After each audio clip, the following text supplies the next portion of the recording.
James was enjoying his life on the island of Sodor, but he still had a lot to learn.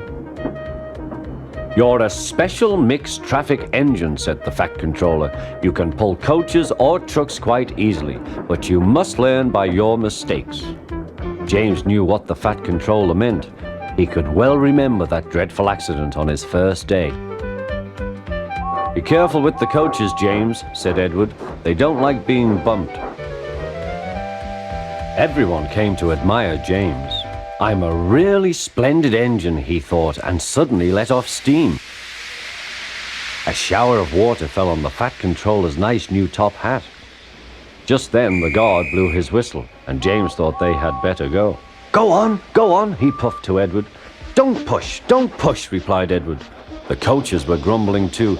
Don't go so fast! But James didn't listen.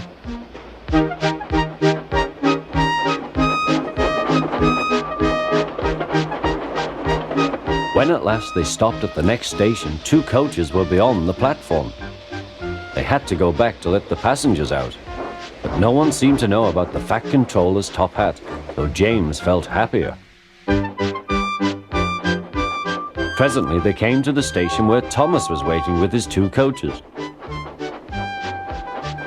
"Hello, James," said Thomas. "Feeling better?" "That's right." "Oh, that's my guard's whistle. I must go. I don't know what the Fat Controller would do without me to run this branch line," and he puffed off importantly. Edward and James passed the field where James had had his accident. The fence was mended and the cows were back again.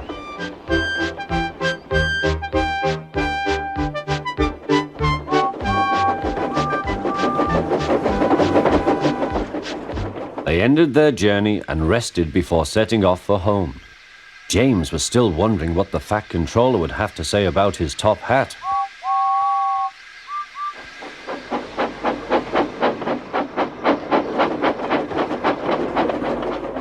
Next morning, the Fat Controller spoke severely to him.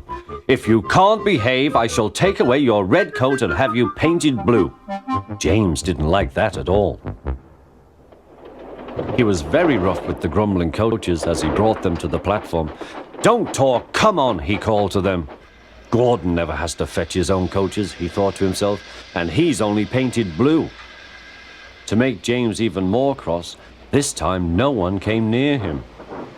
"I'll show them," he thought. "They think Gordon is the only engine who can pull coaches."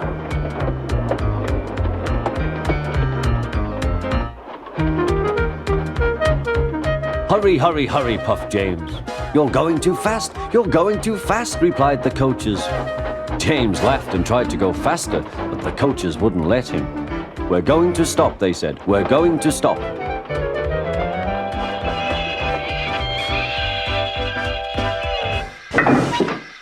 "What's the matter?" James asked his driver.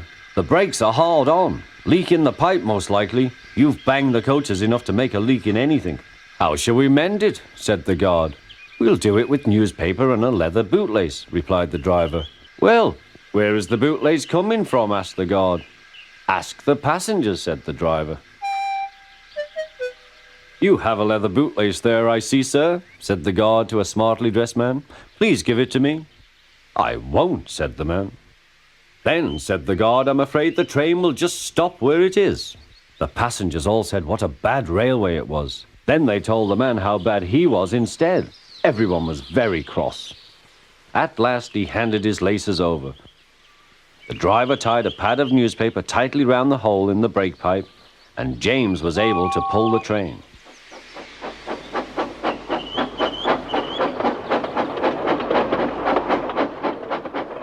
But he was a sadder and wiser James, and took care never to bump coaches again.